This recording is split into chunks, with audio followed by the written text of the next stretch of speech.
大家好，歡迎嚟到本集節目。今日我哋要講嘅主題可能會令你感到有啲不可思議。喺日本有一種叫退職代行嘅服務，即係揾人幫手辭職。冇錯，係你冇聽錯。你想辭職，唔使自己同老細講，只要俾錢就有人幫你打電話通知公司，講明你唔會再返工，由聯絡、對話、遞信到跟進手續，全部代辦。呢種聽落有啲荒謬嘅服務喺日本越嚟越受歡迎，尤其喺2025年4月開展新年度嘅時候，大量新入職嘅年輕人竟然入職唔夠3日就用退職代行幫手離職，震驚社會。今集我哋會深入分析點解喺講求禮儀、責任感強嘅日本，竟然會出現一個幫人辭職嘅行業，係年輕人太玻璃心，定係傳統職場文化太壓迫？我會由最新數據、年輕人心態、日本人性格到職場結構、操作流程、社會反應，一次過幫大家拆解清楚。この春入社したばかりの新卒社員が次々と退社。会社を辞めたいと思ってもなかなか伝えられない。そんな人たちが利用しているのは退職代行です。依頼者の退職したいという意思を代わりに伝えるサービスです。入社前に聞いていた出勤日数、休日日数と入社後に受けたそれらの説明の內容が違った。退職代行呢個行業唔係最近先出現，但2025年可以話係爆發式成長，特別係每年4月新入社員入職之際，退職代行嘅接受委託訂單數量創歷史新高。根據日本媒體報導，Momuri 呢間知名退職代行公司喺2025年4月1日至3日短短3日內就收到33單新入社員嘅辭職委託，係舊年同期2倍。更加誇張嘅係喺4月3日單日之內，總共77單委託之中，有18單嚟自啱啱開工3日都冇嘅新畢業生，可見新世代對工作不滿，唔再選擇默默忍耐，而係即刻行動，直接走人。其實唔止係4月，整體使用退職代行嘅人數都係不斷上升。例如 Momuri 喺2025年1月6日單日就收到256單辭職申請，成為該公司歷嚟最高。根據佢哋公布資料，現時平均每月處理超過1000單辭職案件，累積總數超過3萬件，成功率接近100%。其他如 EXIT、Guardian 等公司亦都表示，全年都見到使用人數持續增長，最常見年齡層介乎20至30歲。依家嘅年輕人選擇辭職，再唔係因為揾到更好工作先跳槽，而係覺得唔啱 feel 就唔做，甚至有啲人入職前已經諗住試一試，唔啱就走人。退職代行就變成咗佢哋快速脫身嘅工具。咁多日本年輕人咁快辭職，到底佢哋點諗？同上一代人比較，而家嘅日本年輕人對職場嘅期望已經完全唔同。佢哋唔再覺得人生就係要一份工做到退休，而係更加注重自我實現、生活質素同心理健康。根據日本厚生勞動省數據，2023年有超過330萬人主動轉職，而表示有意跳槽嘅人數更突破1000萬人，創歷史新高。對新一代嚟講，穩定唔等於好，有彈性、夠自由、唔使扮，先係工作應該有嘅樣子。越嚟越多年輕人接受自由職業者、自僱、在家工作、兼職，唔再迷信大企業、鐵飯碗。有調查發現，薪金已經唔係最主要考慮因素，佢哋最重視嘅係工作氣氛、上下溝通，能唔能夠準時收工，放假會唔會俾人白眼。甚至有新入社員喺面試時直言：我星期6日要打棒球，唔好揾我 OT， 每日我要準時6點放工，唔得就唔考慮啦。以前聽落覺得好離地，依家喺日本年輕人圈中反而變得合理同主流。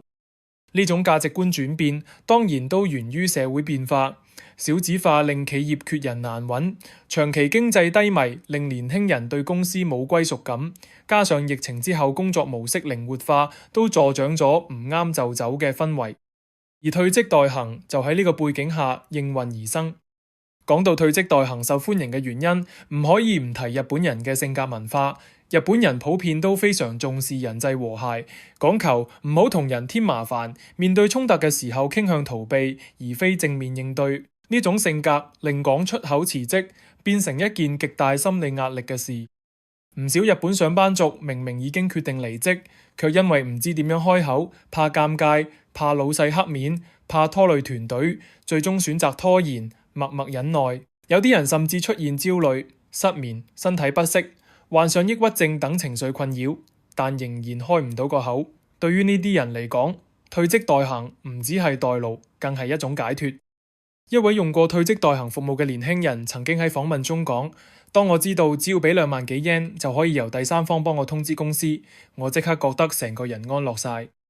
呢一筆費用大約等於2張迪士尼樂園門票，但對於一個每日要面對職場霸凌、冇尊重、冇溝通空間嘅人嚟講，係一張逃生車票。另一方面，日本嘅職場文化亦加劇呢種壓力。日本社會仍然普遍存有辭職等於冇責任感嘅成見，好多管理層會對離職員工投以冷眼，甚至公開批評，令到本身已經壓力爆煲嘅人更難開口。退職代行提供一種無需對話嘅離職選擇，減輕咗情緒衝突。對於一啲性格內向、抗壓力低或者曾經受創嘅人嚟講，係一個可以接受嘅方式。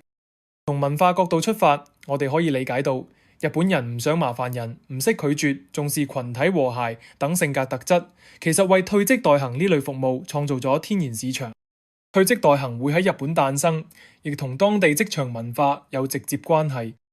日本職場文化自昭和時代開始就建立起終身僱用、年功序列、加班常態化、集體主義等制度。公司對員工提供穩定工作與福利，員工則需要展現高度忠誠與責任感，長時間投入。呢種公司如家庭嘅文化曾經係日本經濟奇蹟時代嘅核心制度，但時至今日，呢套模式喺全球化、少子化、年輕人價值觀轉變之下，已經開始崩解。但制度未完全瓦解之前，仍然有大量企業維持傳統做法，包括新人入職被要求接受極高強度嘅壓力訓練，晚輩唔可以早走，對上司永遠唔可以講 no， 女性升職機會偏低，離職被視為背叛等等。喺呢個環境下，好多人唔敢辭職，其實唔係唔想走，而係驚影響未來轉職形象，驚俾人話冇吉事、冇責任心。長久以嚟，日本社會都用堅持嚟衡量員工價值，令真正理性離職變得唔合理。退職代行打破咗呢個禁忌，提供咗一條渠道，讓員工可以跳過情緒壓力，專注處理手續，保障權益。正正因為傳統職場文化咁重視人情、忠誠、群體，先會令辭職變得困難重重。退職代行只不過係反映咗現代社會已經唔再容許一套單一價值觀去規限所有人。聽到呢度，大家可能會問：退職代行實際上係點操作？用起上嚟係咪真係咁簡單？咁我哋而家就一步步講解。1. 聯絡以及初步諮詢。多數退職代行公司提供24小時線上 LINE 或者網站聯絡方式，客戶可以匿名諮詢。部分公司甚至強調無需面談、無需出面，即日處理。2. 費用與服務類型。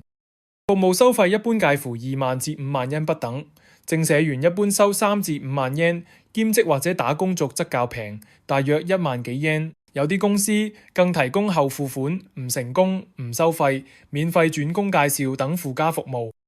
3. 正式啟動程序。一旦收妥費用，公司會即時聯絡客戶嘅僱主，表明辭職意願。通知內容一般以電話或者書面方式完成，通常會強調客戶將唔再返公司，由第三方代處理手續。4. 後續支援。代行公司會協助安排文件交收，例如辭職信、工卡、社保文件等。有需要時，亦會提供法務意見，例如拖欠工資、未放年假、遣散費爭議等問題。部分公司設有同律師合作機制，甚至由勞工團體、漁工會直接出面提升法律效力。例如 Guardian 由東京一間工會營運，聲稱可合法同公司交涉條件，保障使用者權益。以下係幾間日本常見嘅退職代行公司。EXIT 係日本首間退職代行，強調簡單快速、形象年輕。Momori 價格實惠，全年處理過萬件以上，有顧問律師協助。Guardian 由工會直營，具交涉法律資格，費用透明，支援即日辭職。Miyabi 律所由法律事務所提供，適合涉及糾紛或者高風險案件。用戶信任度高。退職代行操作流程簡單明確，而且針對唔同階層、唔同需求設有相應方案。有人形容今日聯絡，聽日唔返工，的確係對現代打工人嚟講相當吸引。退職代行嘅盛行，當然都引發咗唔少討論。喺支持者眼中，呢一種服務係幫助上班族逃離惡劣職場，係一種實用嘅心理支援工具。尤其係對於曾經遭遇職場霸凌、性騷擾、過勞嘅人嚟講，退職代行唔只係辭職，更係保命嘅行動。有學者指出，過去好多日本人選擇默默忍耐，導致心理疾病甚至過勞死。退職代行至少提供咗另一個選項，唔需要講太多，唔需要再忍，交俾專業人士處理。相反，亦都有反對聲音認為，咁樣會令年輕人變得越嚟越脆弱，欠缺面對困難嘅能力。特別係對於企業管理者而言，代行辭職等於斷絕溝通機會，無從了解員工離職原因。不過值得留意嘅係，越嚟越多企業意識到問題根源唔喺員工，而係制度本身。部分大企業甚至開始邀請退職代行業者提供內部培訓，協助改善勞動環境，防止離職潮蔓延。所以退職代行唔一定係壞事，而係反映咗企業文化同員工價值觀之間嘅落差。回顧成個退職代行現象，我哋可以話呢個行業唔只係一門新興生意，而係一個社會現象。佢代表住日本年輕一代對傳統職場文化嘅質疑，對健康、心理、尊嚴嘅重新定義。當一個社會入面離職唔再係羞恥，而係理性選擇，甚至可以變得制度化、服務化，咁代表住舊有價值觀已經開始動搖。退職代行未必適合所有人，但係佢至少提供咗一個選項。當你講唔出嗰句我唔撈啦，有人可以幫你講。未來日本會唔會全面改革職場制度？呢種服務又會唔會進一步擴展到亞洲其他地區？都值得我哋繼續觀察。如果你都中意呢啲結合日本文化、都市傳說、奇人奇事嘅內容，記得訂閱呢個頻道和田先生。每次我都會帶你深入一啲你以為知但其實唔知嘅日本角落。